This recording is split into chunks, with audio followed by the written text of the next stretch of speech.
لا إله إلا الله وحده لا شريك له ونشهد أن سيدنا وسندنا ونبينا وشفيعنا محمد صلى الله تعالى عليه وعلى آله وأصحابه وسلم تسليما كثيرا.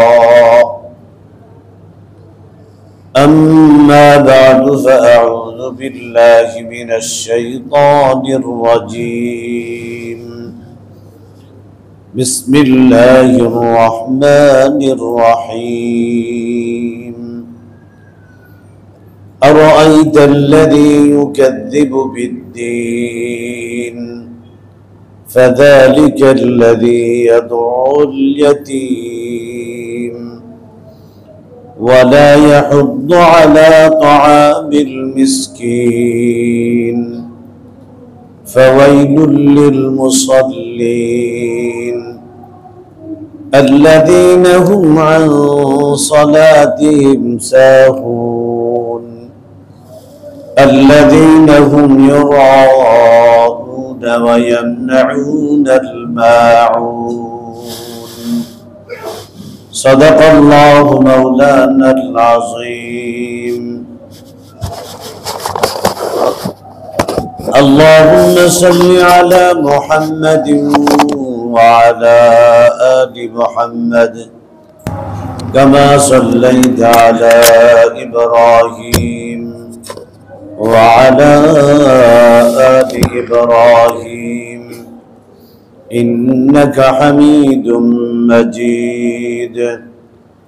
اللهم بارك على محمد وعلى آل محمد كما باركت على إبراهيم وعلى آل إبراهيم إنك حميد مجيد. اللهم صل على سيدنا محمد وأنزله المقعد المقرب عندك يوم القيامة. سبحانك لا علم لنا إلا ما علمتنا إنك أنت العليم الحكيم. رب اشرح لي صدري ويسر لي أمري واحلل عقدة من لساني يفقه قولي. মহান রব্বুল আলামিনের কোটি কোটি শুকরিয়া আদায় করতেছি, যিনি আমাকে এবং আপনাদেরকে মাগরিবের 3 রাকাত ফরজ নামাজ জামাতের সাথে আদায় করার তৌফিক দিয়েছেন। এই জন্য দিল থেকে কালিমাতুর শুকর আদায় করি, বলি আলহামদুলিল্লাহ। নামাজ আল্লাহ তাআলা আমাদেরকে রহমত করে, দয়া করে, মায়া করে আল্লাহর ঘরে এনে পড়বার তৌফিক দিয়েছেন। এই জন্য দিল থেকে বারবার শুকরিয়া আদায় করা দরকার।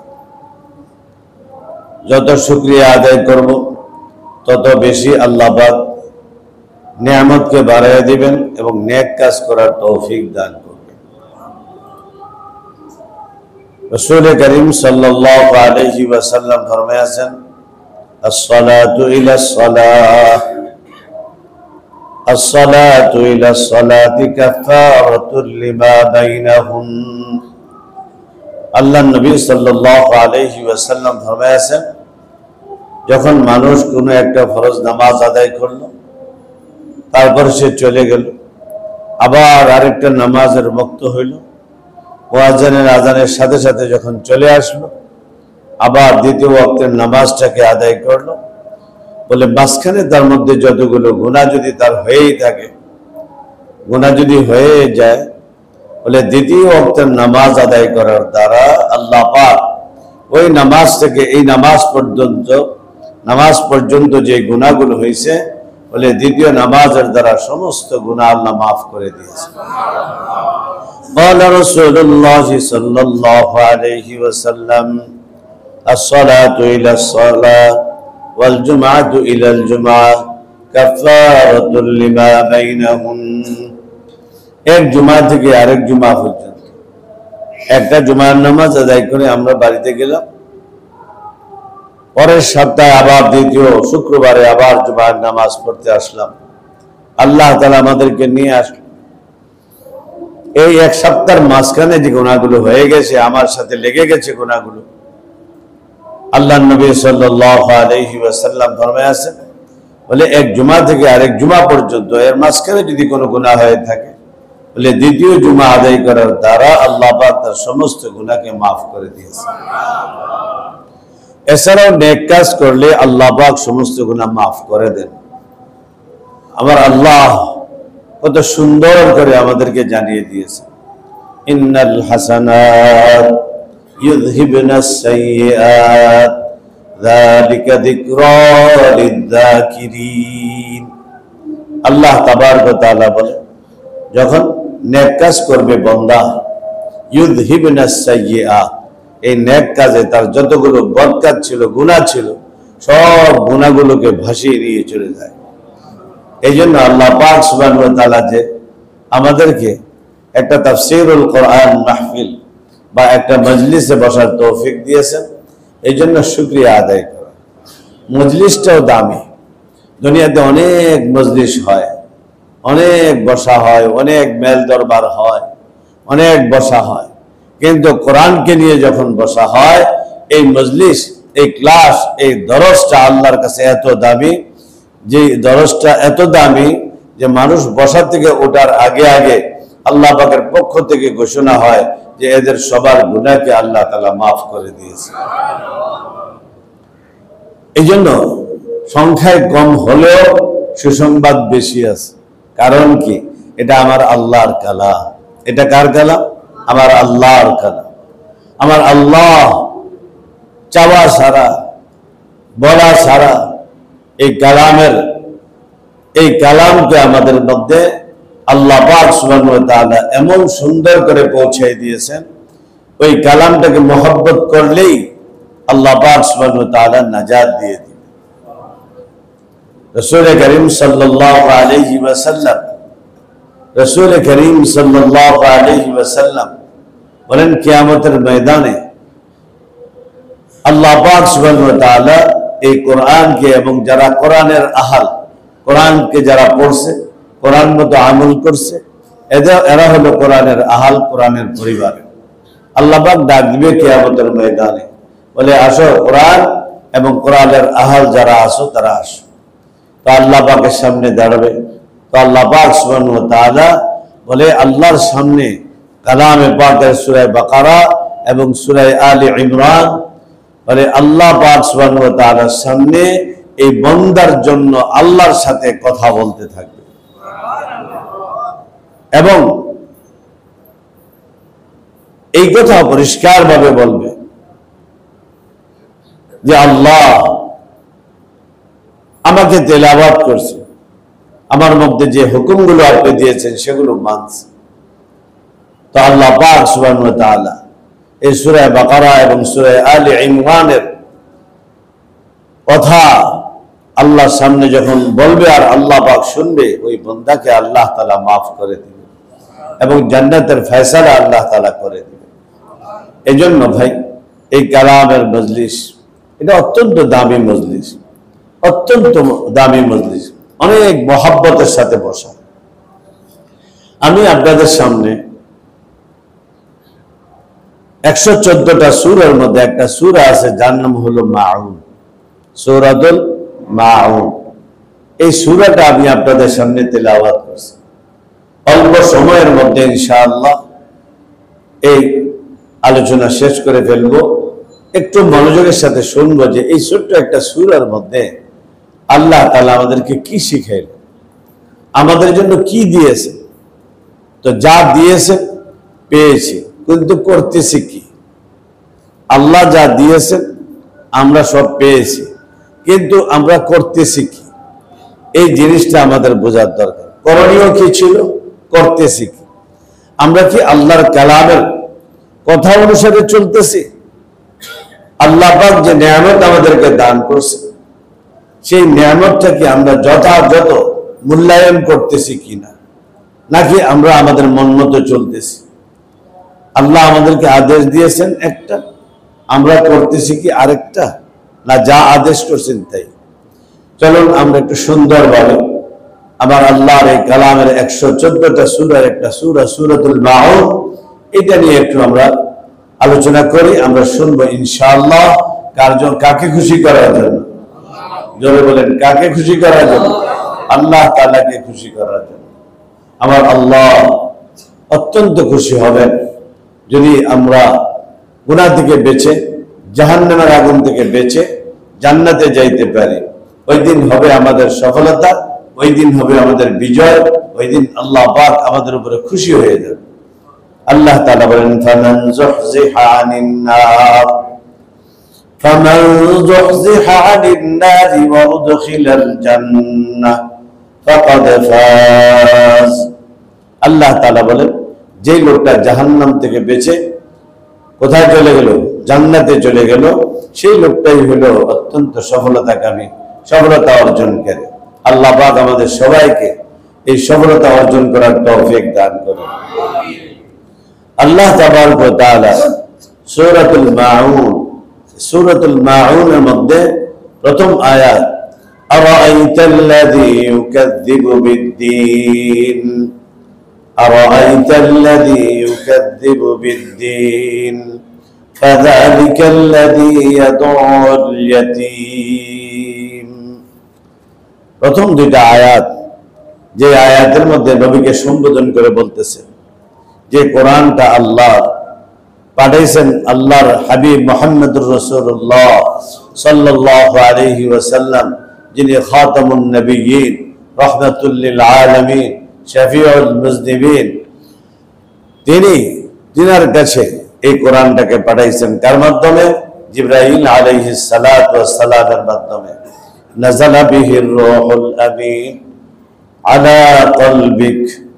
আল্লাহ পাক এই কোরআনকে নাযিল করেছেন জিবরাইল আলাইহিস সালাতু ওয়াস সালামের মাধ্যমে।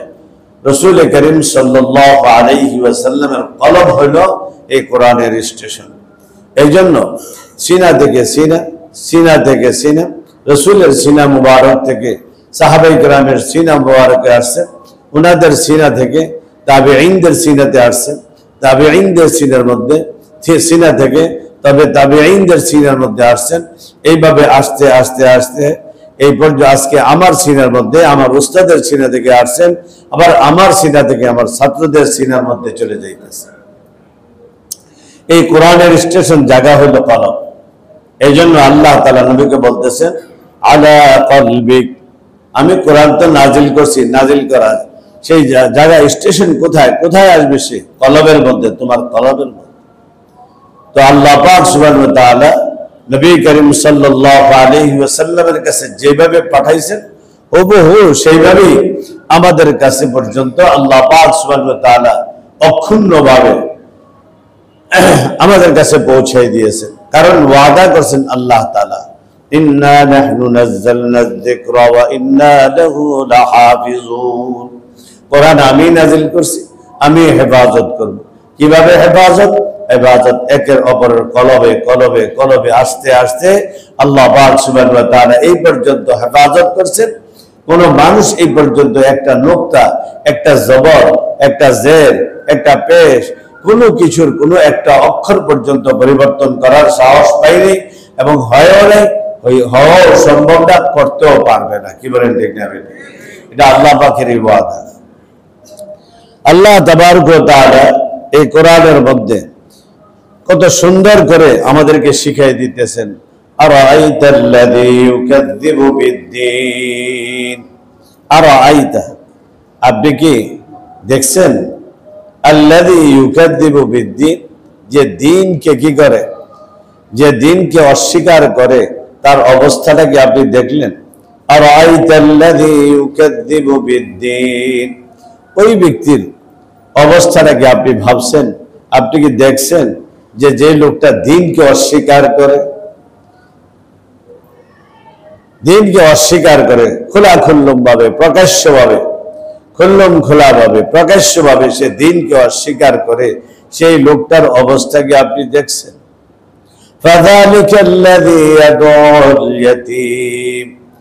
এটা কোন লোক? যে লোকটা এতিমদেরকে গলায় ধরে ধাক্কা দিয়ে বাহির করে দেয়, গলায় ধাক্কা দিয়ে বাহির করে দেয়।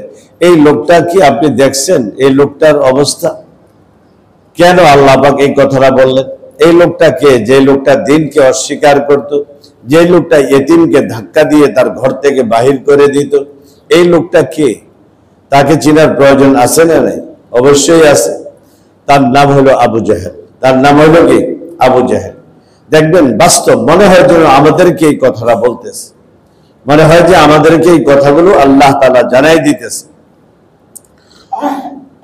আবু জেহেলের অভ্যাস ছিল, যখন কোনো মানুষ একদম সাকরাতে মৌতের যন্ত্রণায় পড়ে যেত, মৌতের অবস্থা উপনীত হতো, যে এখনই সে চলে যাবে মনে হয়, একদম কঠিন অসুস্থতার মধ্যে পড়ে যেত, তখন তার কাছে আবু জেহেল যেত।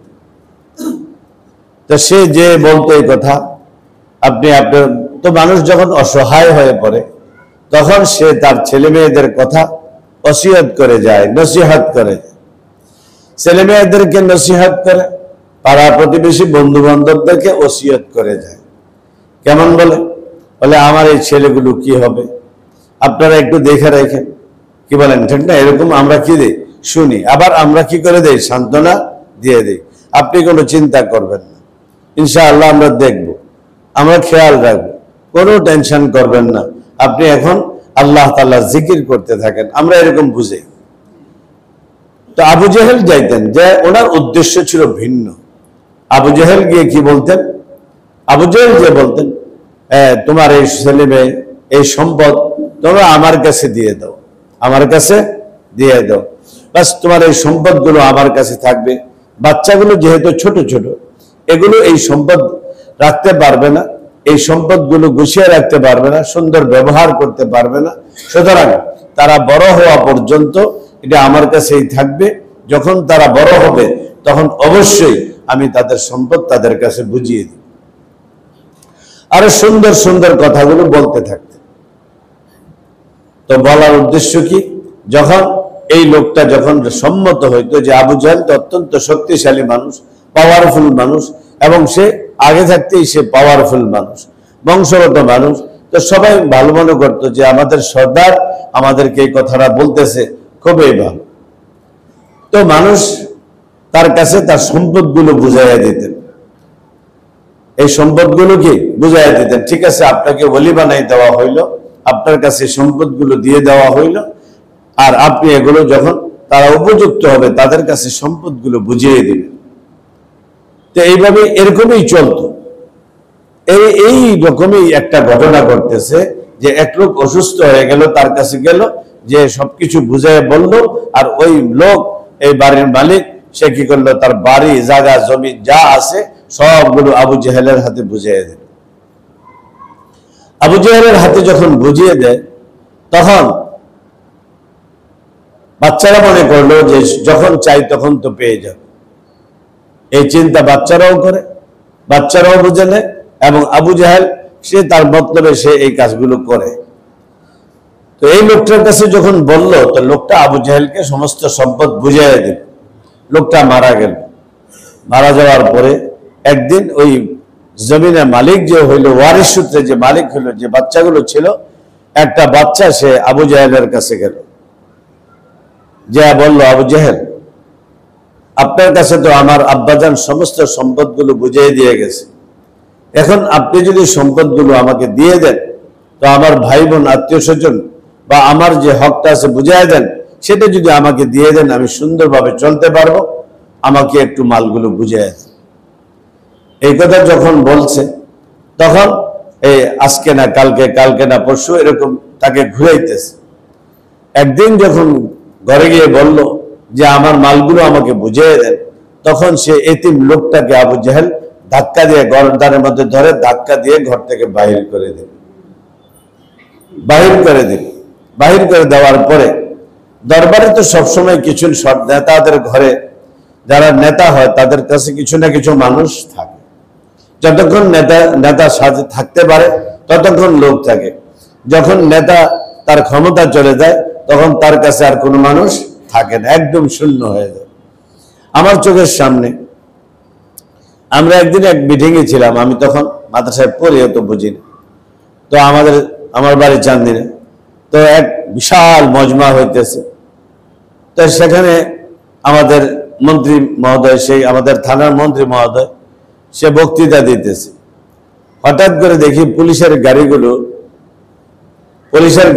চলে যাইতেছে, কিন্তু মন্ত্রী মহোদয় এখনো স্টেজে আছে, বক্তৃতা দিতেছে, কিন্তু গাড়িগুলো কি চলে যাইতেছে।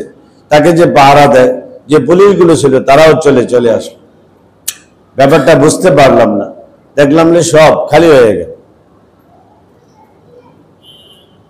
কিছুক্ষণ পরে শুনতে পারলাম যে এখন ওনার যে ক্ষমতাটা আছে, কোনো কারণবশত ওনার ক্ষমতাচ্যুত হয়েছে, ওনাকে ক্ষমতা থেকে বেগম খালেদা জিয়া ওনাকে বাদ দিয়েছেন।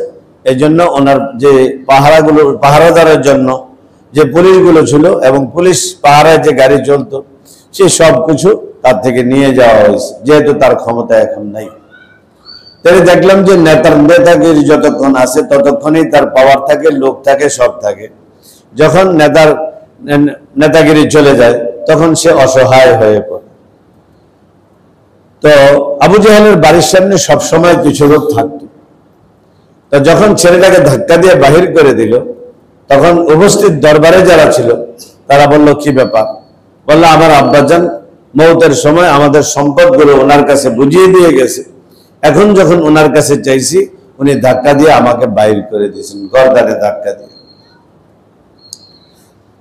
এই কথা যখন বললো, তো কিছু মানুষ আছে ভালো উপদেশ দেয়, আর কিছু মানুষ আছে একটু চালাকি করে, দুইজনের মধ্যে একটু লাগাই দিতে চেষ্টা করে। যারা তার দরবারে থাকে তারা তার মুমিনও না, তার ঈমানওয়ালাও না। তো দরবারে থাকে তো তার জায়গা সমর্থন করে, তাকে যারা কি নেতা মানে তারাই থাকে। একজন ডাক দিয়ে বললো, শোনো, চিন্তা করলে সুযোগ একটা আছে, চাচা ভাতিজার মধ্যে একটা লাগাইয়া দিই। কি লাগাইয়া দিই? একটা দ্বন্দ্ব লাগাইয়া দিই। এখন ভাতিজা হলো ইনসাফের পক্ষে, ন্যায়ের পক্ষে, আর আবু জাহেল হচ্ছে জুলুমের পক্ষে আর বেইনসাফের পক্ষে। কি বলেন, ঠিক না? একজন হলো ন্যায়ের পক্ষে।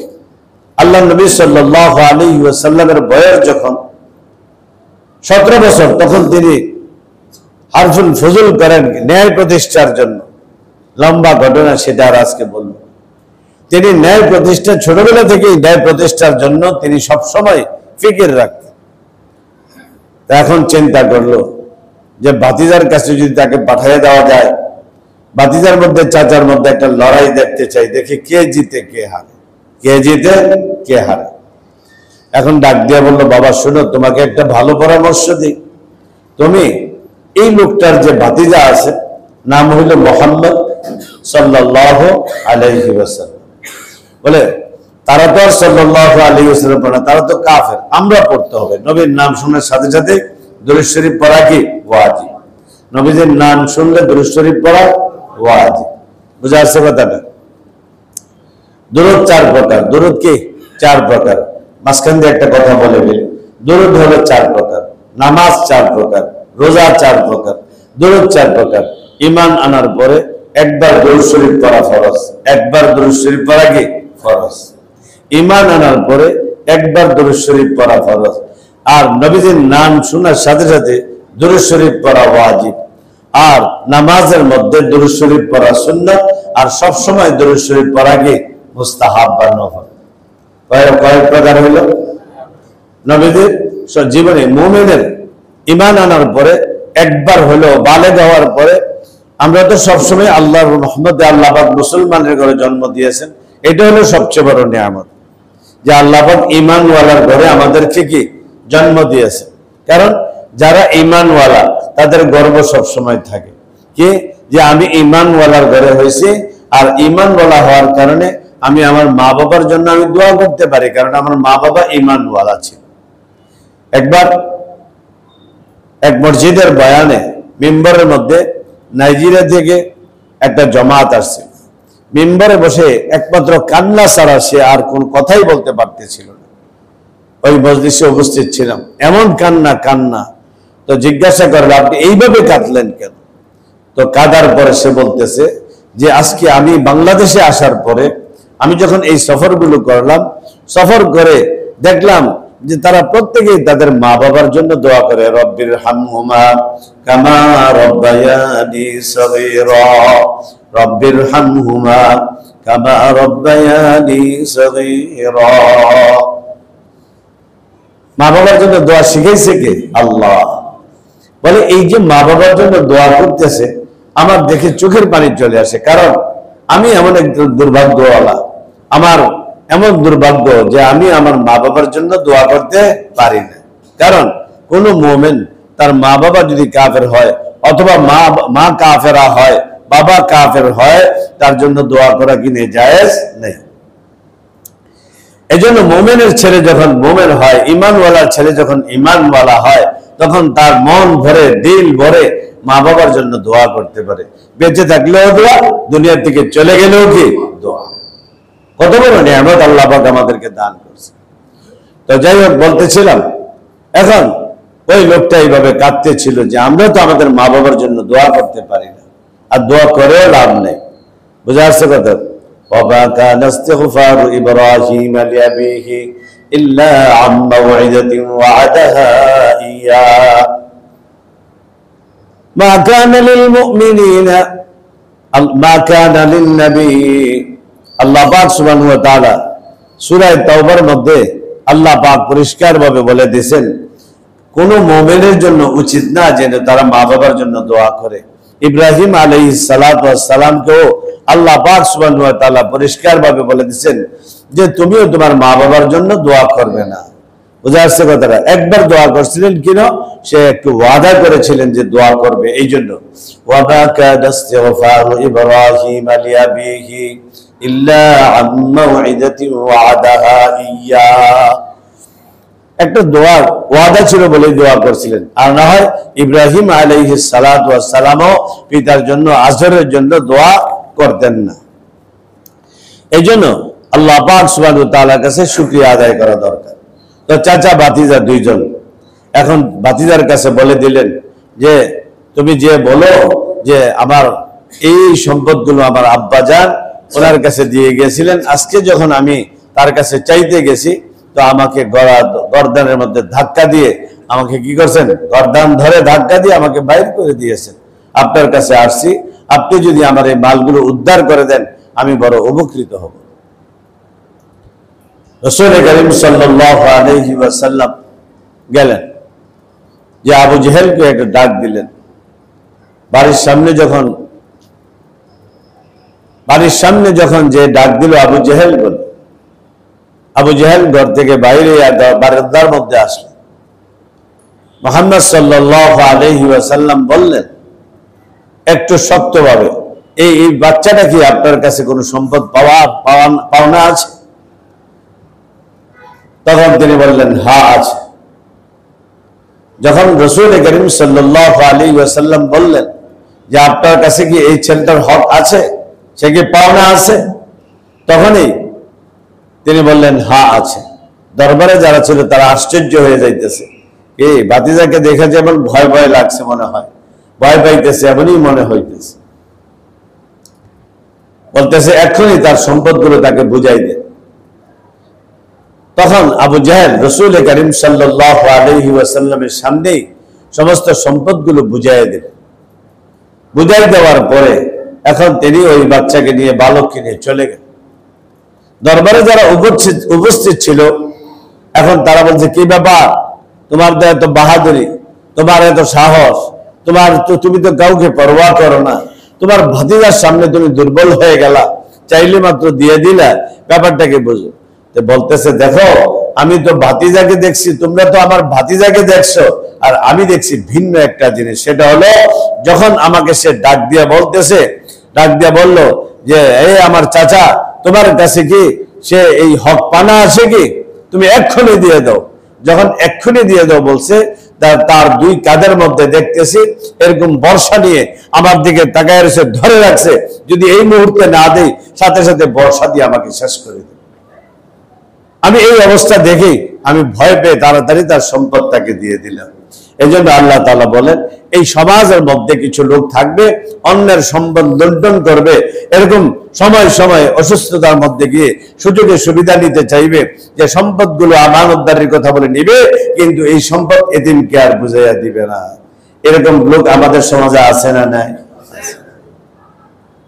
সূরা মাউনের মধ্যে আল্লাহ তাআলা এই ঘটনা পরিষ্কার ভাবে এই সূরাকে নাজিল করে দিয়ে কিয়ামত পর্যন্ত যত মানুষ আসবে তাদেরকে এই কথার শিক্ষা দিয়ে দিতেছে, এই জগতের মানুষ, এই মুহাম্মদ সাল্লাল্লাহু আলাইহি ওয়াসাল্লামের উম্মতগণ, শোনো শোনো, তোমরা যদি কারো সম্পদ আমানতদারির সাথে নাও, আমানতদারির জন্য নাও, তোমরা কারো সম্পদ নাও, তাহলে সে যখন তার আমানতের উপযুক্ত হবে, আমানত বুঝিয়ে দিবার উপযুক্ত হবে, সাথে সাথে তার জিনিসগুলো তাকে দিয়ে দাও। ইন্নাল্লাহা ইয়া'মুরুকুম আন তু'আদ্দুল আমানাতি ইলা আহলিহা, আল্লাহ তাআলা আদেশ করছেন, আন তু'আদ্দুল আমানাতি ইলা আহলিহা, আমানত যেন পুরোপুরি ভাবে আদায় করে দেয়, যে হকদার তার কাছে তার হকটা দিয়ে দেয়। আজকে আমরা দেখি যে লোকটা দুর্বল তার বাড়িকে দখল করে ফেলতেছে, যে লোকটা দুর্বল তার সম্পদ লুণ্ঠন করে নিয়ে যাইতেছে, যে লোকটা দুর্বল তার হকটাকে দিতেছে না, এতিমের মাল দখল করে নিতেছে, এতিমের সম্পদ দখল করে নিতেছে, নিজের বাহাদুরি করতেছে, নিজের ক্ষমতা দেখাইতেছে, আর এই সমস্ত দেখিয়ে দেখিয়ে অন্যের হকটাকে নষ্ট করতেছে। এই জন্য আল্লাহ পাক সুবহানাহু ওয়া তাআলা সূরা মাউনকে নাজিল করে দিয়ে এই উম্মতের জন্য সতর্ক করে দিয়েছেন, ওই আবু জাহেল যে দিনকে অস্বীকার করছে তার জন্য সেই কাজটা করা শোভা পায়। তুমি ঈমান বলা হয়ে তুমি কোন বান্দার হককে নষ্ট করতে পারো না, কোন এতিমের হককে নষ্ট করতে পারো না, তোমার দুর্বল ভাইয়ের হককে নষ্ট করতে পারো না, তার জায়গাকে দখল করতে পারো না, তার বাড়িকে দখল করতে পারো না। কি বলেন, ঠিক না বেঠিক? আরাআইতাল্লাযী ইউকাযযিবু বিদ্দীন ফাযালিকাল্লাযী ইয়াদউল ইয়াতীম, বলে এই লোকটার কথা আপনি ভাবছেন কি? আপনি দেখছেন তো ওই লোকটা যে দিনকে অস্বীকার করে। আজকে মনে করবো যারা এতিমের মাল লুণ্ঠন করে, যারা এতিমের হক খেয়ে ফেলে, দুর্বল মানুষের সম্পদকে ছিনিয়ে ফেলে, আর যারা এরকম ডাকাতি করে, রাজনীতি করে, ছিনিয়ে নেয়, বলে এরা কি হবে?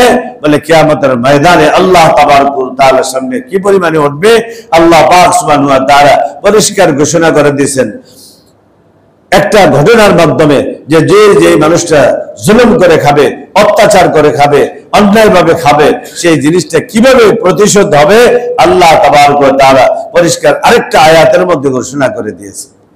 বদরের যুদ্ধের মধ্যে যখন মুসলমানরা বিজয় হইল, একটা লাল চাদর ছিল, গনিমতের মাল পাইল, সেখানে একটা লাল চাদর ছিল, সেই লাল চাদরটা পাইতেছিলেন না। তো একজন বলল, এই চাদরটা মহা লম্বা ঘটনা, আমি সংক্ষিপ্ত আকারে বললাম যে একটা লাল চাদর পাওয়া যাইতেছিল না। এই জন্য আল্লাহ নবী জিজ্ঞাসা করলেন, লাল চাদরটা কোথায়? আল্লাহ নবী কি গায়েব জানতেন? বলেন না, আল্লাহ নবী গায়েব জানতেন? অনেকে বলেন নবী গায়েব জানেন, নাউযুবিল্লাহ, নবীজি গায়েব জানেন না। যা আল্লাহ পাক জানাই দিয়েছেন তাই বলতে পারছেন, যা জানাই নেই সেটা বলতে পারেন নাই। মা ইয়ানতিকু আনিল হাওয়া ইন হুয়া ইল্লা ওয়াহয়ুন ইউহা, ওয়াহী যতক্ষণ না আসে ততক্ষণ কোনো কথা বলতে পারতেন না। আল্লাহর পক্ষ থেকে জানাইয়া দিয়েছেন, ইলহামের মাধ্যমে হোক, স্বপ্নের মাধ্যমে হোক, ওয়াহীর মাধ্যমে হোক, যখনই জানছেন তখনই বলে দিয়েছেন। এখন তো ওমর রাদিয়াল্লাহু আনহু একদম গরম হয়ে গেল, গর্দানটা উড়াই দিবে। এক লোক বলতেছে এই চাদরটা মুহাম্মদ লুকিয়ে ফেলছে। আউযুবিল্লাহ, আরো জোরে বলেন। নবীর শানে বেয়াদবি করলে সেটাকে মেনে নেওয়া যায় না। ওমর রাদিয়াল্লাহু আনহু একদম গরম হয়ে গেলেন, গর্দান উড়াই দিবে, বলে থামো থামো, কথা বললেই তো আর হয় না, এটার একটা মীমাংসা আছে। যখনই সমস্যা তখনই কি সমাধান। তো আল্লাহ তাবারক ওয়া তাআলা আয়াত নাযিল করেছেন, মা কানা লিনাবিয়্যিন আইয়াকুল, কোন নবীর জন্য উচিত না যে কোনো খেয়ানত করা, চুরি করা, এটা কোন নবীর শান না।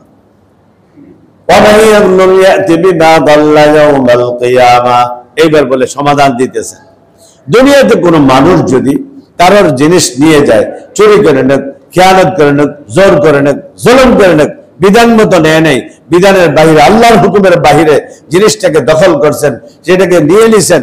বলে আল্লাহ পাক বলেন, কেউ যদি কোনো খেয়ানত করে, কিয়ামতের দিন আল্লাহ পাক সুবহানাহু ওয়া তাআলা এই লোকটাকে ওই মাল সহ হাতে তুলে দিবেন। ওই মাল, ওই সম্পদ, ওই জিনিস সবগুলো হাতে নিয়ে কিয়ামতের ময়দানে আল্লাহ পাকের সামনে দাঁড়াইতে হবে। এই আয়াত যদি আমি আর আপনি চিন্তা করি যে আজকে মনে করেন দোকানে দোকানদারি করে, কর্মচারী টাকা চুরি করে, আজকে এক একজনের অধীনে থাকে, সেখানে অনেক স্ত্রী আছে স্বামীর টাকা না বলে নিয়ে যায়, অনেক ভাই ভাইয়ের টাকা না বলে নিয়ে যায়, চুরি করে ফেলে। এরকম ভাবে অনেক প্রতিবেশী আছে যে একজন আরেকজনের হককে নষ্ট করে ফেলে, লুকিয়ে নিয়ে যায়, না বলে নিয়ে যায়, ক্ষমতার কারণে নিয়ে যায়। এরকম ভাবে তার টান টান অবস্থা, সে যা বলে তাই হয়। আল্লাহ বলেন, যেটাই করো যদি অন্যায় ভাবে করো, সেটা নিয়ে কিয়ামতের ময়দানে তুমি হাতে উঠাই দেওয়া হবে কবর থেকে ওঠার পরে, আর সেইগুলো নিয়েই তোমাকে আল্লাহর সামনে উপস্থিত হইতে হবে। এবার বলেন তো দেখি, যদি কোনো মুমিন এই কথা চিন্তা করে, আমি যদি চুরি করে নেই, এই মালটা আমার হাতে আসবে, আর এই মালটা নিয়ে আমি আল্লাহর সামনে উপস্থিত হবে। মাল কথা বলবে আল্লাহর সাথে। মাল কথা বলবে কার সাথে? এই তুমি কি বলে, আমাকে চুরি করছিল, এই চুরির মালটা তার হাতে আছে, আমাকে চুরি করে নিয়ে আসছে, অমুকের মাল, অমুক গ্রামের অমুকের ছেলে, অমুকের মালটা সে এইভাবে নিয়ে আসছে। পরিষ্কার এই মালই আল্লাহর সামনে কথা বলে ফেলবে। তাহলে কি হবে? আর মানুষ যখন সামান্য হক যদি কারোর হক যদি নষ্ট করে, আর হকটা যদি তার উপরে থেকে যায়, এই হকের জন্য তার সমস্ত আমলগুলো দিয়ে দিতে হবে। আর ওই লোকটার গুনাহগুলো যখন হক দিতে দিতে আমলের দ্বারা দিয়ে শেষ করতে পারলো না, তখন তার গুনাহগুলো, যার মাল, যার হক নষ্ট করছে, তার গুনাহগুলো তার উপরে দিয়ে আল্লাহ পাক তাকে জাহান্নামের মধ্যে পৌঁছে। তাইলে একটা কথাই যদি চিন্তা করি, আজকে যে আমরা ক্ষমতার কারণে হোক, জনের কারণে হোক, বলের কারণে হোক, যদি কারোর হক নষ্ট করে ফেলি, তার হকটাকে না দেই, তার হকটাকে বুঝাইয়া না দেই, কোনো এতিমের হক নষ্ট করি, এইরকম ঘরদার ধাক্কা দিয়ে বাইর করে ফেলি, সকালে বিকালে তাকে ডেট দেই না, সকালে বিকালে মাসের পর মাস তাকে ঘুরাইতে থাকি, মনে রাখতে হবে একদিন আসামির কাঠগড়ায় দাঁড়াইতে হবে। কি বলে, ঠিক না বেটি? তো আল্লাহ তাআলা বলেন, আরাআইতাল্লাযী ইউকাযযিবু বিদ্দীন ফাযালিকাল্লাযী ইয়াদউল ইয়াতীম। বলে ওই লোকটাকে, এতিমকে ধাক্কা দিল। এতিম কত বড় দামি জিনিস! এতিম অনেক পাওয়ারফুল ব্যক্তি, যাদের মা বাবা নেই, ছোটবেলা মা বাবা মারা গেছে, বালেগ হওয়ার আগ পর্যন্ত এই লোকটা অনেক দামি।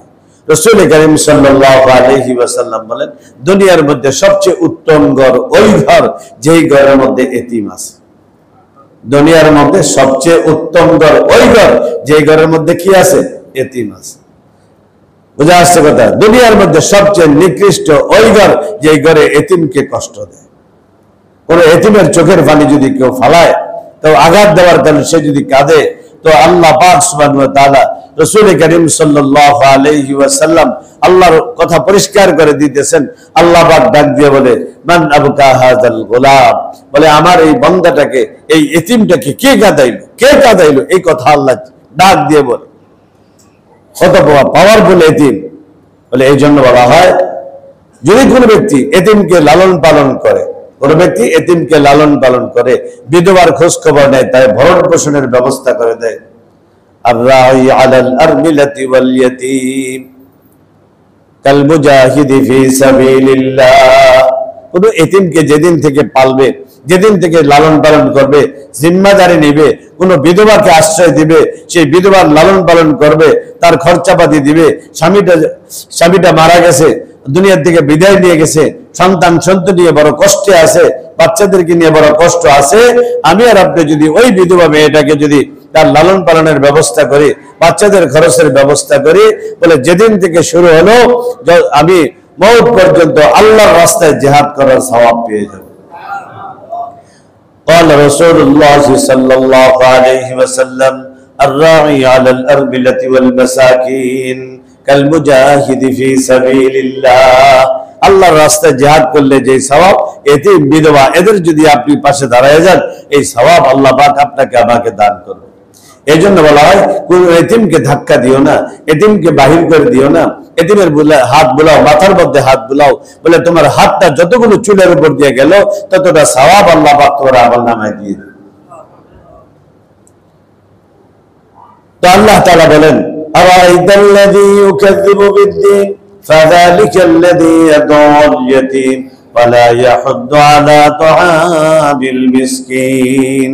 ওই পাওয়ারফুল লোকটা আবু জেহেল, তার আরেকটা চরিত্র ছিল, এটি হলো কাফের মুশরিকের চরিত্র, মুনাফিকের চরিত্র, বেঈমানদের চরিত্র। সেটা হলো কি, মিসকিন, গরিব মিসকিন দেখলেন না ছিটায়, কারা এরকম যারা মুনাফিক, যারা ঈমান নেই, তারা গরিব মিসকিন দেখলেন নাক ছিটায়। আর আমরা তো ভালোই মহব্বত করি, ঠিক না?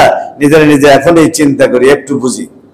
চরিত্র হলো আবু জেহেলের কি, সে কখনো গরিব মিসকিনদেরকে কখনো মেহমানদারি করতেন না, খাওয়াইতেন না, মিসকিনদেরকে খাওয়াইবার জন্য উৎসাহিত করতেন না কাউকে। এটা হলো একটা কাফের মুশরিক মুনাফিকের কাজ, বেঈমানদের কাজ। কিন্তু বর্তমান জামানায় দেখা যায় আজকে আমাদের কাছে এত সুন্দর সূরা আমাদের কাছে আছে, আমরা জানি, আমাদের কোরআন আমাদেরকে কথা বলে দিতেছে, তোমার কাছে কোনো মিসকিন যদি থাকে, তোমার কাছে কোনো গরিব যদি থাকে, তুমি তাকে খানা খাওয়াও, মেহমানদারি করো, আর তাকে অন্যরা পর্যন্ত খাওয়াইবার জন্য উৎসাহিত করে দাও, তাহলে তুমি পাক্কা ঈমানওয়ালা। আজকে তুমি মনে করো তোমার সম্পদ চলে যাবে, তুমি গরিব মিসকিন দেখলে দরজা বন্ধ করে দাও, চোখ অন্যদিকে ফিরিয়ে নাও। আল্লাহ পাক আমাদের সবাইকে হেফাজত করেন, বলেন আমিন। গরিব মিসকিন দেখলে আগাইতে হবে। হ্যাঁ, কিছু ধোঁকাবাজ আছে, আমি দিব, আমি চিনি, আমি জানি, আমি তাকে দিব, মানে একদম মন খুলে দিব। আর যদি কোনো প্রতারক হয়, কোনো চালাকি করেনেওয়ালা হয়, তার সম্পদ আছে, অনেকেই আছে চালাকি করে, তাহলে আমি কমাস কম তাকে ঘৃণা না করে, আমি যেন এই ধরনের হালত আমার না আসে, এই জন্য আমি ইস্তেগফার করতে করতে তার থেকে চলে যাব। বুঝে আসছে কথাটা? কিন্তু তাকে ঘৃণা বলে তুই চালাকি বাটপারি করছ, আমার কোনো কথা বলার দরকার নেই। আমার বুঝে না আসলে, আমার তাহকিক না থাকলে আমি তার পাশ দিয়ে চলে যাব, কিন্তু আমি তাকে তিরস্কারও করবো না, তাকে কিছু বলবো না। কারণ আমি বলে আমি বিপদে পড়ার কোনো দরকার আমার নাই। আমি যদি জানি তার সম্পর্কে, তাহলে আমি দিব। আর যদি জানি সে প্রতারক অথবা ধোঁকা হইতে পারে, তাহলে আমি মন্তব্য না করে, মন্তব্য করলে যদি ভুল হয়, তাহলে একটা কবিরা গুনার মধ্যে আমি পড়ে যাব। কারণ আল্লাহ তাআলা কোরআনের মধ্যে সূরা হুজুরাতের মধ্যে বলে, ইয়া আইয়ুহাল্লাযীনা আমানু ইজতানিবু কাসীরাম মিনাজ যন ইন্না বা'দাজ যন্নি ইসমুন। কিছু ধারণা আছে সেগুলো কি ভুল হবে, আর ভুল হলে সেটা কবিরা গুনাহ হবে।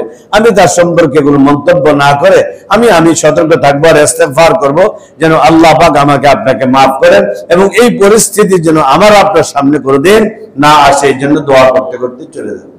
কিন্তু কোনো তিরস্কার করবো না, কোনো ধমক দেব না। কারণ সে একটা কারণে সেই চালাকিরা যদি করে, তাহলে তার জবাব সে আল্লাহর কাছে দিবে। প্রতারণার জন্য সে প্রতারক হিসেবে তার যা খেসারত সে আল্লাহর কাছে পেয়ে যাবে। বাকি আমার যদি জানা থাকে সে সত্যিকারের একজন অসহায় মানুষ, এতিম মানুষ, মানে তখন তাকে আমার সাধ্য অনুসারে আমি নিজেও করব, অন্যকেও উৎসাহিত করব। এটা আমাকে সূরা মাউন আমাকে শিক্ষা দিতেছে, সূরা মাউন আমাকে শিক্ষা দিতেছে। আমি যেন তাকে কোনো সময় আমার নাক না ছিটকাই, আমি যেন তাকে কোনো খারাপ মন্তব্য না করি। কত দিব আর কত দিব, প্রত্যেকদিন চাইতে হয় নাকি? তুমি চাইবে খালি, আর এগুলো তোমার একটা ব্যবসা হয়ে গেছে, আমার কোনো কথা বলার দরকার নেই। কারণ আমার একটা অতিরিক্ত কথার দ্বারা হতে পারে আমার জাহান্নামে যাইতে হবে। রাসূল করিম সাল্লাল্লাহু আলাইহি ওয়াসাল্লামের কাছে এক লোক আইসা বলে, ইয়া রাসূলুল্লাহ, আমাকে এমন একটা আমল দেন আমি যেন সোজা জান্নাতে যাইতে পারি, সামান্য একটা আমল দিয়ে দেন। রাসূল করিম সাল্লাল্লাহু আলাইহি ওয়াসাল্লাম বললেন, আমসিক হাযা, জিহ্বাটাকে টান দিয়ে ধরে বলল, এইটাকে তুমি আটকে রাখো, এটা দিয়ে যেন কোনো বেহুদা অতিরিক্ত কথা না আসে। সুতরাং বেহুদার কথার জন্য আমি আর আপনি ফেঁসে যেতে পারি, বেহুদার কথার জন্য আল্লাহর কাছে আসামির কাঠগড়ায় দাঁড়াইতে হবে। দরকার নেই আমার কোনো মন্তব্য করা, দরকার নেই আমার কোনো কথা বলা। আমি বাস জলদি পারি দিয়ে দিলাম, আর না হয় ইস্তেগফার পড়তে পড়তে আমি বাইরে চলে গেলাম। আমার সূরা মাউন আমাকে এটা বলছেন যে আমি এতিমদেরকে মেহমানদারি করব, গরিবদের মেহমানদারি করব, আবার অন্যকে উৎসাহিত করে দিব। গরিব মিসকিন তুমি খাওয়াও। আল্লাহ নবী অনেক উৎসাহিত দিয়েছেন। যেদিন এতিমের ব্যাপারে আলোচনা করবো ইনশাআল্লাহ, সেদিন আপনাদেরকে খুলে খুলে এতিমের হকগুলোর কথা বলে দেব। আল্লাহ তাআলা বলেন, আরাইতাল্লাযী ইউকাযযিবু বিদ্দীন ফাযালিকাল্লাযী ইয়াদউল ইয়াতীম। এক নম্বর, আখিরাতকে, পরকালকে অস্বীকার করা যাবে না। আর অস্বীকার করছে কারা? আবু জেহেল, কাফের, মুশরিক, বেঈমান যারা, তারাই আখিরাতকে, পরকালকে কি করে? অস্বীকার করে। সুতরাং কোন মুমিন বিচারের দিনকে অস্বীকার করতে পারে না। 2 নম্বর, কোন এতিম মিসকিন গরিবদেরকে ধাক্কা দিতে পারবে না, কটূক্তি করতে পারবে না, গালি দিতে পারবে না, সুন্দর ভাষায় তাকে বিদায় দিতে হবে। 3 নম্বর, গরিব মিসকিনদেরকে মেহমানদারি করবে। আল্লাহর নবী বলেন 4 কাজ করলে জান্নাত পাইবা। আতইমুত তাআম, আফশুস সালাম, ওয়াসিলু বিল আরহাম, ওয়াসাল্লু বিল লাইলি ওয়ান নাসু নিয়াম। বেশি বেশি সালাম দিবা। 2 নম্বর, বেশি বেশি মেহমানদারি করবা। 3 নম্বর, তুমি তাহাজ্জুদের নামাজ পড়বা। 4 নম্বর, মানুষের সাথে কি করবা? আত্মীয়তার সম্পর্ক ঠিক রাখবা। এই 4টা কাজ করলে তাদখুলুল জান্নাতা বিসালাম, শান্তির সাথে তুমি জান্নাতে চলে যাবে। এই সূরা মাউনের মধ্যে আমাদের শিক্ষা হলো বিচারের দিনকে অস্বীকার করা যাবে না। কোনো এতিম মিসকিনকে ধাক্কা দেওয়া, কোনো মানুষকে অন্যায় ভাবে তার হকের জন্য জুলুম করা যাবে না, ধাক্কা দিয়ে বাইর করে দিতে পারবো না। 3 নম্বর হলো গরিব মিসকিনদেরকে মেহমানদারি করব। 4th নম্বর, এই সূরার মধ্যে আল্লাহ পাক, আপনাদের কষ্ট হয়ে গেছে মনে হচ্ছে, হ্যাঁ, সূরাটা শেষ করে দিলেন। আমি সংক্ষিপ্ত আকারে শেষ করতেছি, চাইতেছি তাড়াতাড়ি শেষ করে দেওয়ার জন্য। 4th নম্বর, ফাওয়াইলুল লিল মুসাল্লিন। আল্লাহ বলেন যারা নামাজের মধ্যে ধ্বংস, ওয়াইলুন মানে কি? ধ্বংস, হালাক। কারা? মুসল্লিন, যারা নামাজ পড়ে তারা ধ্বংস। আরে এটা কেমন কথা? নামাজ পড়লে বলে ধ্বংস, জাহান্নামে যাইব, এরা কারা? পরিচয় জানার দরকার আছে না নাই? আছে। ফাওয়াইলুন, ওয়াইলুন মানে ধ্বংস, ওয়াইলুন মানে হালাক, একদম হালাক হয়ে যাবে, ধ্বংস হয়ে যাবে, অর্থাৎ জাহান্নামে যাবে। মুসল্লিরা, কোন মুসল্লি? আল্লাযীনা হুম আন সালাতিহিম সাহুন, যে ব্যক্তি নামাজের মধ্যে গাফলে, অলসতামি করে।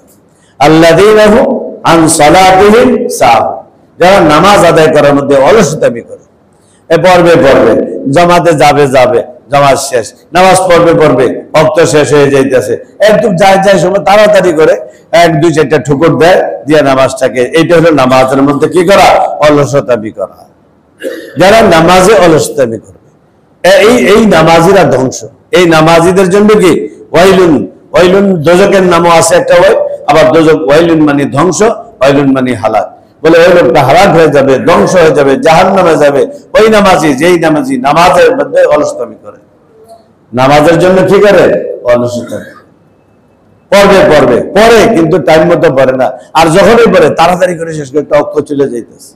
এই কাজটা যারা করবে, আল্লাহ এই সূরা মাউনের মধ্যে পরিষ্কার করে দিয়েছেন, এই আমার বান্দারা শোনো, যদি নাকি নামাজের মধ্যে গাফলতি করো, অলসতামি করো, তাহলে তুমি জাহান্নামে যাইতে হবে।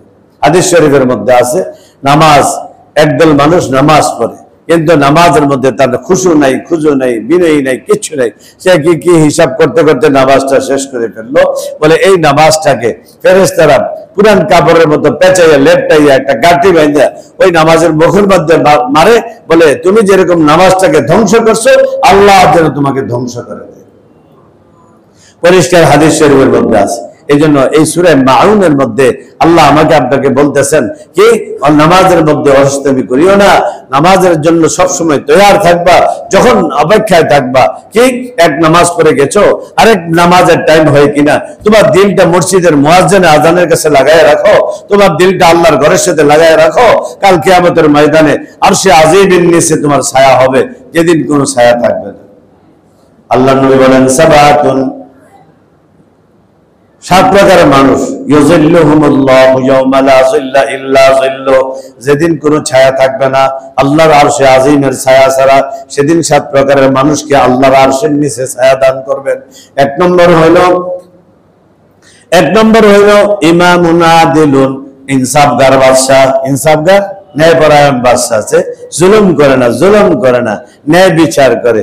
এই জন্য এখানে বাদশা হইতে পারে, আবার সমাজের নেতা যারা ইনসাফের সাথে বিচার করে, এরা। বুঝা আসছে কথা? আরেক প্রকার মানুষ হলো ওয়ারাজুলুন কলবুহু মুআল্লাকুম বিল মাসাজিদ, ওই মানুষ, যে মানুষের দিলটা সব সময় মসজিদের দিকে লটকানো থাকে, লাগানো থাকে।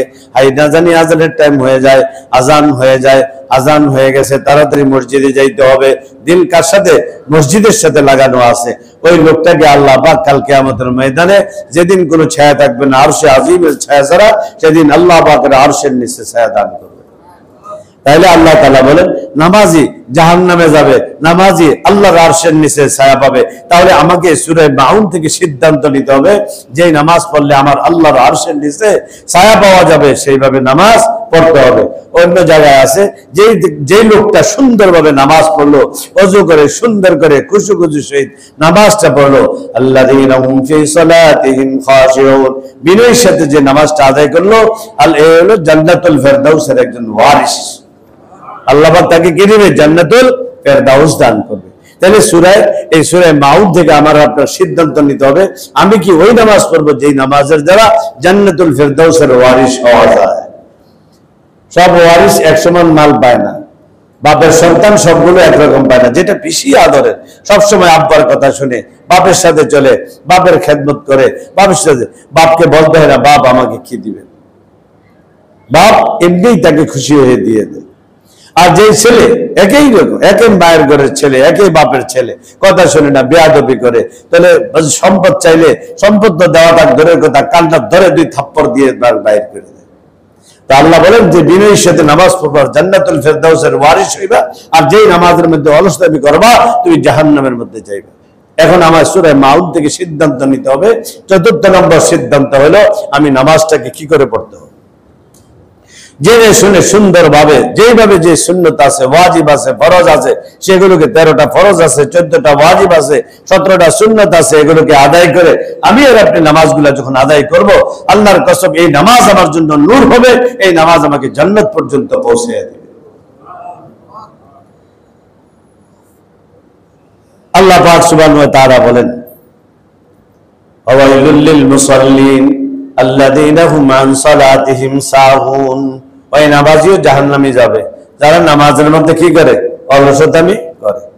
আরেকটা নামাজি সেও জাহান্নামে যাইব, কারা?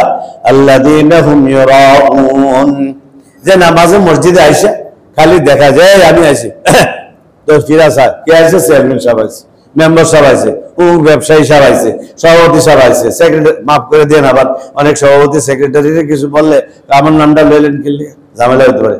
আমাদের সভাপতি আলহামদুলিল্লাহ আল্লাহওয়ালা মানুষ, আমার কাছে আমি যতদিন আসতেছি আমার কাছে ভালো লাগে, এই জন্য ওনারে সামনে রেখে কথা বলা দরকার। কারণ কি হুজুর সাল্লাল্লাহু আলাইহি ওয়াসাল্লাম সবসময় যারে মহব্বত করছেন তারে কথা বলা দরকার। তারটার দিকে দেখে বলছেন যদি জানাজার নামাজ পড়ো 1 কিরাত সওয়াব পাইবা। তো 1 কিরাত কিন্তু ওই যে উহুদ পাহাড়টা দেখা যায়, এই উহুদ পাহাড় সমপরিমাণ 1 কিরাত। বলে উহুদ পাহাড়ের কথা বললো কেন? মদিনাতে তো আরো পাহাড় আছে, বলে এটা সামনে ছিল এই জন্য বলছে। আজকে সভাপতি সাহেব সামনে আছে এই জন্য বললাম, কথাটা বুঝে আছে। তো এখন বলতেছে যেই লোকটা মসজিদে এসে নামাজ সালাত আদায় করে মানুষকে দেখাইবার জন্য, কিসের জন্য? আমার নামে তা নামাজ পড়ে, এটা আসছেই শুধু দেখাইবার জন্য। কারণ কিছু কিছু নেতা আছে ভোটের আগে দিয়ে আসে নামাজে দাঁড়ায়, কি কন আইসা ভালো বোঝে, ডাইনও বোঝে না, বামও বোঝে না, আত্তাহিয়াতুস সুরতও বোঝে না, আত্তাই আঙ্গুল কোন জায়গায় উঠে বেলে খালি লাড়াছাড়ি করতে থাকে, কোন জায়গায় তুললে এক জায়গায় যায় তো ফিট খাইবই, কথা বোঝেন না? এরকম আত্তাহিয়াতুস সুরত, কোন পাও খাড়া করাই দেবো, কোন পাও বসাইতে হবে, কিচ্ছুই বোঝে না। দেখি তো ইমামতি করে আসে, তো অনেকে দোয়া দিতে আসছে না, কমপক্ষে 43 বছর হয়েছে ইমামতি করি। কয় বছর? 43 বছর। রাজনীতির কোনো অঙ্গন তো নাই, দেখি নাই, আমরা হয়তো রাজনীতি করি না আর কি। বাকি কত রাজনীতিবিদদের লোকে চলতে গেলে দেখা যায় হালত কি। তো আল্লাহ তাআলা বলেন দেখাইবার জন্য নামাজ পড়লে এই নামাজও তোমাকে কোথায় নিয়ে যাবে? قال رسول الله صلى الله عليه وسلم من صلى يرائي فقد اشرك, যে ব্যক্তি দেখাইবার জন্য নামাজ পড়বে এই লোকটা জাহান্নামী। কারণ কি? সে আল্লাহর সাথে শিরিক করলো। নামাজ দেখাইবো কাকে? জোরে বলেন না কাকে? আল্লাহকে। এখন নামাজে আসছি কাকে দেখাইবার জন্য? মানুষকে দেখাইবার জন্য।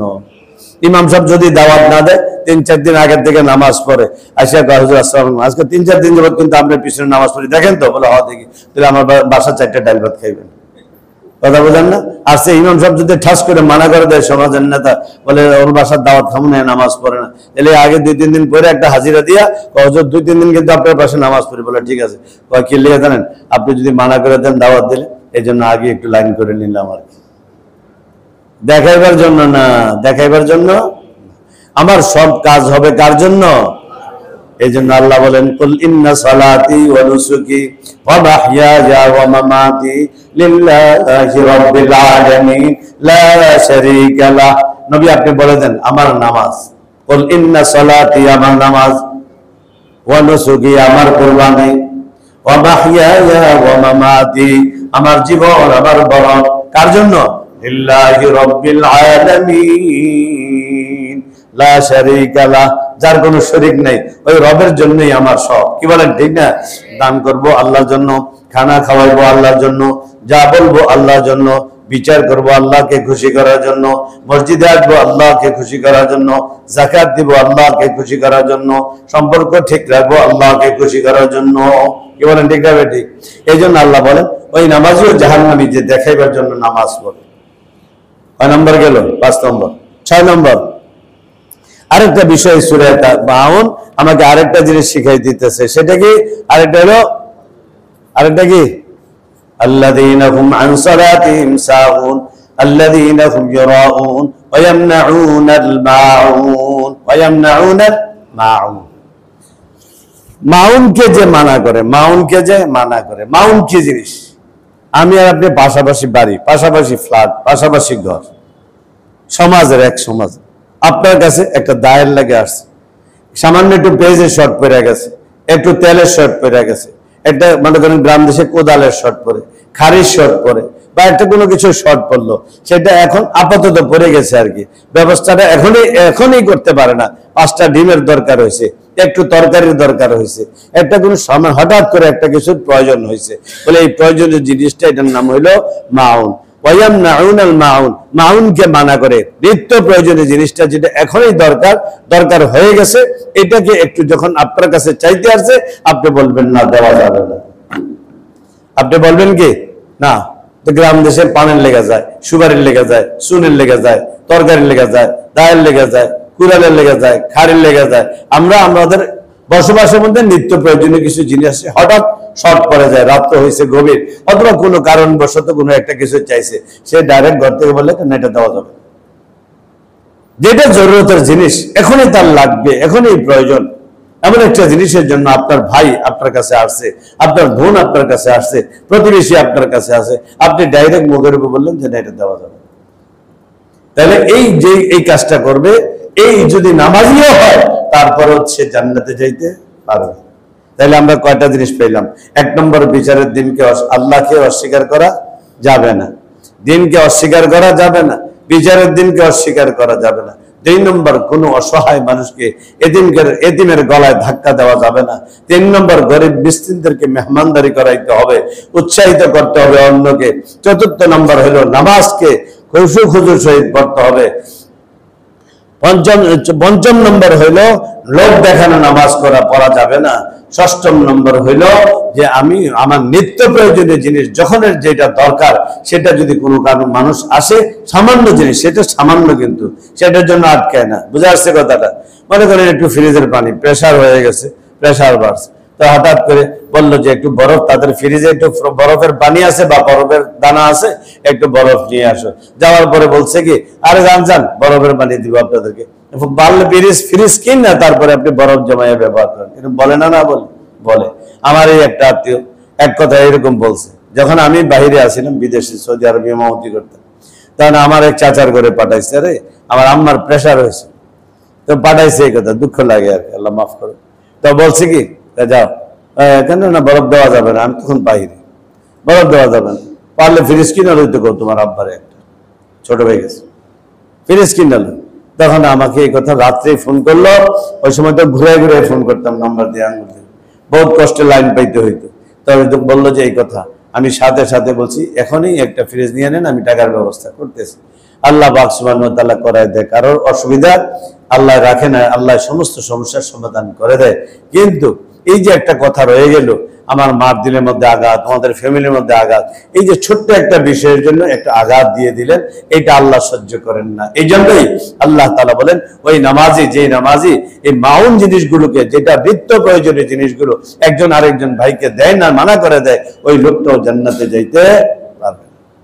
সূরা মাউন আমাদেরকে এই সংক্ষিপ্ত আকারে এই কয়টা জিনিস আপনাদের কাছে আজকে রাখলাম, আমাদের বুঝার বিষয়, সিদ্ধান্ত নেওয়ার বিষয়। আমার কোরআন আপনাকে কি বলছে, এই জন্য হাদিস শরীফের মধ্যে আছে, মান ক্বারাআল কোরআন, যে ব্যক্তি কোরআন পড়লো, ফাস্তাযহারাহু ফাআহাল্লা হালালাহু ওয়া হাররামা হারামাহু আদখালাহুল্লাহুল জান্নাহ, যে কোরআন পড়লো, কোরআন বুঝলো, হারামকে হারাম জানলো, হালালকে হালাল জানলো, ওইভাবে সে আমল করলো, আল্লাহ পাক তাকে জান্নাত দান করবে। আল্লাহ পাক আমাদেরকে বুঝার তৌফিক দান করুন। আমা আলাইনা ইল্লাল বালাগ ওয়া আখিরু দাওয়ানা আলহামদুলিল্লাহি রাব্বিল আলামিন। দুরূদ শরীফ পড়ি।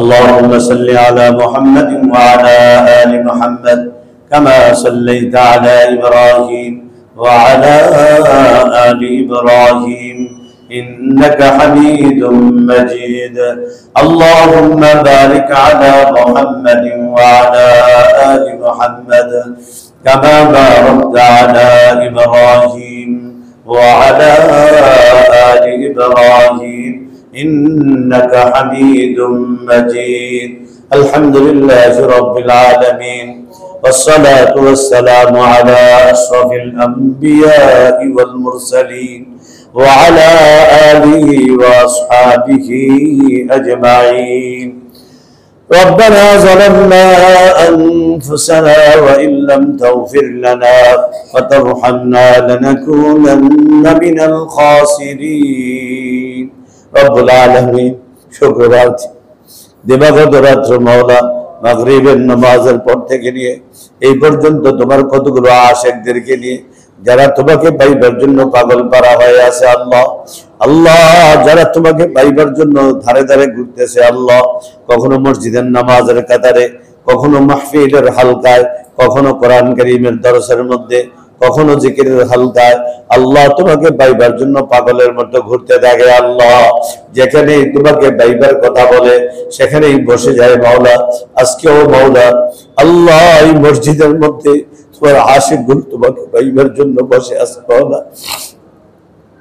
রব্বে কারীম আল্লাহ সূরা মাউন, আল্লাহ এই সূরা মাউনের কিছু আলোচনা করে মাওলা। আল্লাহ তোমার আশিকদেরকে নিয়ে তোমার দরবারে হাত বাড়াইলাম মাওলা। আল্লাহ কালামে পাকের তেলাওয়াতের পরে দোয়া করলে তুমি বলে সেই দোয়াটা ফিরাও না আল্লাহ। আপনার কাছে ভিক্ষা চাই মাওলা, আপনি মেহেরবানি করে আমাদের সবাইকে কবুল আর মঞ্জুর করিয়া নেন মাওলা। আল্লাহ আমরা গুনাহ করে ফেলছি মাওলা, ইচ্ছায় অনিচ্ছায়, প্রকাশ্যে গোপনে, জাহিরি বাতিনি, শিরকি বিদআতি মাওলা, যত রকমের গুনাহ আছে সব করে ফেলছি মাওলা। আল্লাহ তোমার কাছে কি দিয়ে বলবো মাওলা, কোন ভাষায় বললে তুমি শুনবা মাওলা। আল্লাহ তুমি বলছো লা তাকনাতু মির রাহমাতিল্লাহ, ও বান্দা আমার রহমত থেকে নৈরাশ হইও না। আল্লাহ সে আশা আপনার কাছে হাত বাড়াইছি আল্লাহ, আপনি আমাদেরকে গুনাহ থেকে পরিষ্কার করে দেন আল্লাহ। আল্লাহ আপনি আমাদেরকে মাফ করিয়া দেন আল্লাহ, আল্লাহ আপনি আমাদেরকে মাফ করিয়া দেন আল্লাহ। আমাদেরকে আসামি বানাইয়া কবরে নিয়েন না আল্লাহ, আমাদেরকে আসামি বানাইলে আপনার কোনো লাভ নেই আল্লাহ। আল্লাহ যখন কবরস্থানগুলোর দিকে তাকাই আল্লাহ, মাটির ঘর, মাটির বিছানা, অন্ধকার জায়গা, ঘাস উঠে আছে মাওলা। আল্লাহ দুনিয়ার থাকার জন্য কত সুন্দর ব্যবস্থা করি আল্লাহ, কবরটার দিকে তাকাইলে বড় ভয় লাগে মাওলা, পাশে দিয়ে যাইতে গেলে বড় ভয় লাগে আল্লাহ। আপনি মেহেরবানি করে এই কবরটা আমাদের জন্য জান্নাতের বাগান বানিয়ে দেন, কবরটা আমাদের জন্য জাহান্নামের টুকরা বানিয়ে দেন মাওলা। আল্লাহ আমাদের জন্য জাহান্নামের গর্ত বানায়েন না আল্লাহ। আল্লাহ চোখ বন্ধ করে যদি নবীর কথাগুলো শুনি, নবীর কথায় মনোযোগ দেই আল্লাহ, দিলে দিলে চিন্তা করতে থাকি, কবরের মধ্যে সাপগুলো রাখা আছে, কবরের মধ্যে বিষাক্ত বিচ্ছুগুলো রাখা আছে, যেগুলোর বিষ এত মারাত্মক একবার দুনিয়াতে এক ফোঁটা পালাইলে আর কোনোদিন ঘাস উঠবে না। এমন মারাত্মক সাপগুলো আছে, বিচ্ছুগুলো আছে, পোকামাকড় গুলো আছে আল্লাহ, এগুলো যদি কামড়াইতে থাকে দুনিয়াতে ছোট্ট একটা পিঁপড়ার কামড় সহ্য করতে পারি না, একটা মশার কামড় সহ্য করতে পারি না। মশার জন্য কয়েল ব্যবহার করি, মশারি ব্যবহার করি, কত রকমের স্প্রে করি আল্লাহ, তারপরে মশাকে ভয় লাগে। কবরের ভিতরে এতগুলো যদি পোকামাকড় থাকে, কবরের মধ্যে যদি পিচ্ছু থাকে আল্লাহ, সবাই থেকে যাবে, আমি চলে যাব কবরের মধ্যে আল্লাহ। কবরটা যদি শান্তির জায়গা না হয় তাহলে কি উপায় হবে মাওলা। আল্লাহ নবীর উম্মত হিসাবে মাফ করে দেন, কোরআনের দরস হিসাবে মাফ করে দেন। কালামে পাকের কথাগুলো শুনলাম, বড় মহব্বত লাগছে আল্লাহ, আরো ভালো করে বোঝার তৌফিক দান করেন আল্লাহ। কোরআনকে সিনার মধ্যে ভরপুর করে দেন, কোরআনটাকে সিনার মধ্যে জমায়া দেন, কোরআনটাকে নিয়ে কবরের মধ্যে উঠার তৌফিক দেন আল্লাহ। এই কোরআন যেন আমাদের জন্য সুপারিশগার হয়, এই কোরআন আমাদের বিপক্ষে যেন কথা না বলে। আল্লাহ আপনি আমাদেরকে বেশি বেশি তেলাওয়াত করার তৌফিক দান করেন। রব্বে কারীম, সামান্য জ্বর হইলে সহ্য করতে পারি না, আর জাহান্নামের আগুন গরম সহ্য করব কিভাবে? আল্লাহ গরম মোটা কাপড় পিনলে সহ্য করতে পারি না, আল্লাহ তাহলে জাহান্নামের পোশাক আগুনের কিভাবে সহ্য করব? আল্লাহ আল্লাহ আল্লাহ, আপনাকে অত্যন্ত মায়া করে ডাক দিতেছি আল্লাহ, আপনি আমাদের ডাকটাকে শুনে নেন আল্লাহ, আপনি আমাদেরকে কবুল করে নেন আল্লাহ, আমাদের গুনার দিকে তাকায়েন না আল্লাহ। আপনার কালামকে সামনে নিয়ে হাত বাড়াইছি আল্লাহ, আল্লাহ আপনার ঘরে বসে হাত বাড়াইছি আল্লাহ, আল্লাহ নামাজের পরে হাত বাড়াইছি আল্লাহ, আপনি মেহেরবানি করে আমাদেরকে কবুল করে নেন আল্লাহ। মওতের আগ পর্যন্ত গুনাহ থেকে বাঁচার তৌফিক দান করেন, হারাম থেকে হারামকে বর্জন করার তৌফিক দান করেন, হালাল রিজিক খাওয়ার তৌফিক দান করেন, হালালের উপরে জিন্দেগি চালাইবার তৌফিক দান করেন। মুয়াজ্জিন রাসূলের সাথে সাথে আপনার ঘরে ছুটে আসার মতো ঈমানি কুওয়াত শক্তি আমাদেরকে দিয়ে দেন আল্লাহ। মওতের আগ পর্যন্ত 5 ওয়াক্ত নামাজ জামাতের সাথে আদায় করার তৌফিক দান করেন। মওতের আগ পর্যন্ত শিরক মুক্ত ঈমান দিয়ে জীবন যাপন করার তৌফিক দান করেন আল্লাহ। আজকে সূরা মাউন শুনলাম আল্লাহ, যে কথাগুলো আপনি বলছেন সেই কথাগুলোর উপরে আমল করার তৌফিক দান করেন। রব্বে কারীম, আপনার রহমতের চাদর দিয়ে ঢাকিয়ে রাখেন মাওলা, আমাদেরকে আপনার রহমতের চাদর থেকে বাইর করে দিয়েন না আল্লাহ। আল্লাহ আপনার বন্ধু বানায় নেন আল্লাহ। আপনার কালামে পাকের মধ্যে আপনি ঘোষণা দিয়েছেন, যে ব্যক্তি আপনার বন্ধু হবে তার কোনো ভয় নাই, পেরেশানি নাই, তার জন্য জান্নাতের সুসংবাদ দিয়েছেন। আলা ইন্না আউলিয়া আল্লাহ লা খাউফুন আলাইহিম ওয়া লা হুম ইয়াহজানুন লাহুম আল-বুশরা ফিল হায়াতিদ দুনিয়া ওয়া ফিল আখিরাহ। দুনিয়াতেও সুসংবাদ দিয়েছেন, আখিরাতের জন্য সুসংবাদ দিয়েছেন। আপনার বন্ধু না বানিয়ে দুনিয়া থেকে দিয়েন না আল্লাহ, বান্দা করে দুনিয়াতে পাঠাইছেন, বন্দিগি করে আপনার বন্ধু হয়ে দুনিয়া থেকে যাওয়ার তৌফিক দেন আল্লাহ। কিয়ামতের ময়দানে আপনার বন্ধু হিসেবে উঠার তৌফিক দিয়েন মাওলা। আল্লাহ আমাদের মা বাবাকে আপনি কবুল করেন আল্লাহ, আমাদের মা বাবাকে আপনি কবুল করেন আল্লাহ, আমাদের মা বাবার গুনাহ মাফ করে দেন আল্লাহ, আমাদের মা বাবাকে মাফ করে দেন আল্লাহ। যাদের মা বাবা চলে গেছে তাদের কবরটাকে জান্নাতের বাগান বানিয়ে দিন আল্লাহ। যাদের মা বাবা চলে গেছে তাদের কবরকে জান্নাতের বাগান বানিয়ে দেন, তাদের গুনাহগুলো মাফ করে দেন, তাদের মর্তবাকে বাড়ায়া দেন। যাদের মা বাবা দুনিয়ার জমিনে বেঁচে আছে খেদমত করার তৌফিক দান করেন আল্লাহ। যে মা বাবাকে খুশি করলো আপনিও নাকি খুশি হয়ে যান, মা বাবা হাসি দিলে আপনিও নাকি হাসেন আল্লাহ। মা বাবার খেদমত করে জান্নাতের অধিকারী হওয়ার তৌফিক দান করেন।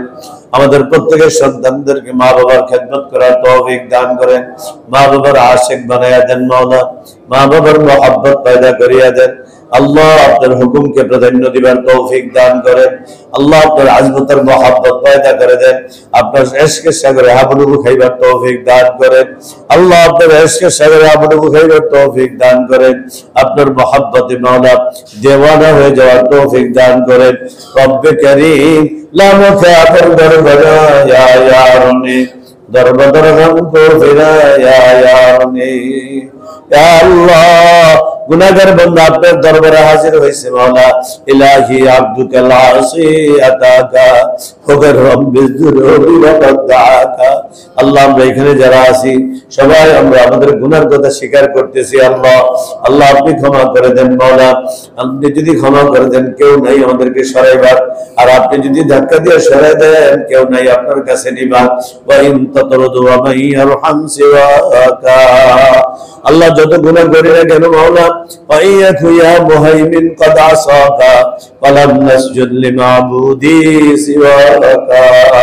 আল্লাহ আপনাকে ছাড়া কাউকে সিজদা করি না আল্লাহ, আপনাকে সিজদা করি আল্লাহ। আল্লাহ আমরা আপনার শান মতো দিতে পারি না, কিন্তু সিজদা ছাড়া আমাদের কোনো উপায় নাই। মেহেরবানি করে আমাদের সিজদাগুলো আপনি কবুল করে নেন, আমাদের রুকুর তাসবিহগুলো আপনি কবুল করে নেন আল্লাহ। আমাদের তেলাওয়াতকে কবুল করেন আল্লাহ, আপনি আমাদেরকে কবুল করে নেন মাওলা। আপনার কাছে ভিক্ষা চাই, যেদিন চলে যাব, কোন দিন চলে যাব জানি না মাওলা, কোন জায়গায় ইন্তেকাল করব, মৃত্যুবরণ করব তাও জানি না মাওলা, কোন জায়গায় দাফন কাফন হবে কিছুই জানি না মাওলা।